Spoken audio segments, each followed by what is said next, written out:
Հայ առաքելական եկեղեցին այսօր տոնում է Սուրբ Աստվածածնի ավետման օրը։ Ամենայն հայոց կաթողիկոս Գարեգին II շնորհավորական ուղերձ է հղել տոնի առթիվ։ Սուրբ Աստվածամոր հավատավոր եւ առաքինի կերպարը դարեր շարունակ ներշնչման աղբյուր է եղել մայրերի համար։ Սուրբ Տիրամոր լուսաշող օրինակով հայ կանայք դժվարին ժամանակներում Աստծո կամքին անվերապահ հնազանդությամբ հաղթահարել են ծառացած փորձությունները, նշել է կաթողիկոսը, աղոթք բարձրացրել, որ ամենակալ Տերը Սուրբ Աստվածածնի բարեխոսությամբ օրհնի մայրության բերկրանքին սպասող կանանց եւ շնորհի բարեհաջող որդեծնություն։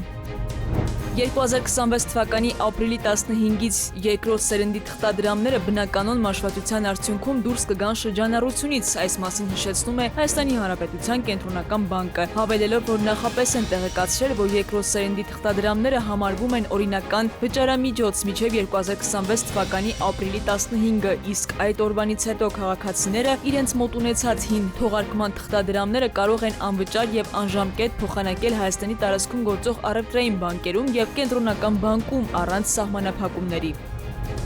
Բարձրագույն ուսումնական հաստատությունները մինչև 2029-30 ուսումնական տարին ներառյալ ընդունելությունը կիրականացնեն ներկայում գործող իրավակարգավորումներով։ Այդ նպատակով 2025 թվականին ընդունված բարձրագույն կրթության եւ գիտության մասին նոր օրենքի անցումային դրույթներում համապատասխան հստակեցումներ են առաջարկվում։ Նոր օրենքի համաձայն նոր պայմաններով նախատեսվող ընդունելությունը կազմակերպվելու է նշված ժամանակահատվածից հետո, երբ բուհերն արդեն պատրաստ կլինեն ընդունելության նոր համակարգի անցմանը։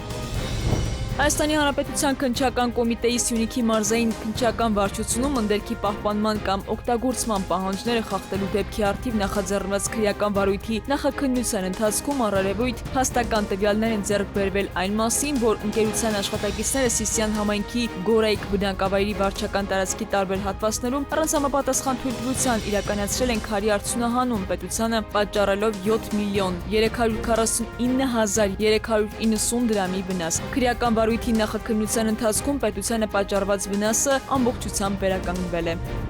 Ապրիլի 7-ին ժամը 00:10-ի սահմաններում Կոտայքի մարզում տեղի է ունեցել խոշոր եւ ողբերգական ավտովթար։ Դեպքը եղել է Երևան-Սևան-Իջևան ավտոճանապարհի 12-րդ կիլոմետր հատվածում Շանգրիլա խաղատան հարևանությամբ։ Դեպքի վայր են ժամանել Կոտայքի մարզի գումարտակի պարեկները։ Պարզվել է, որ Nissan Magnişi ավտոմեքենան դեպի Սևան ընթանալիս բախվել է քարե պատնեշին, ապա ճանապարհի բաժանարար գոտում տեղադրված երկաթե գովազդային սյանը։ Վիրավորներից երկուսին ավտոմեքենայից դուրս են բերել պարեկները քաղաքացիների օգնությամբ, իսկ մեկին փրկարարները օգտագործելով հատուկ տեխնիկա։ Մինչև դեպքի վայր քննչական խմբի ժամանումը Երևան բժշկագիտական կենտրոնից ոստիկանության Կոտայքի բաժնին տեղեկացրել են, որ վիրավորը գիտակցության չգալով մահացել է։ Հնարիկ Պետրոսյան, ժամը լրատվական։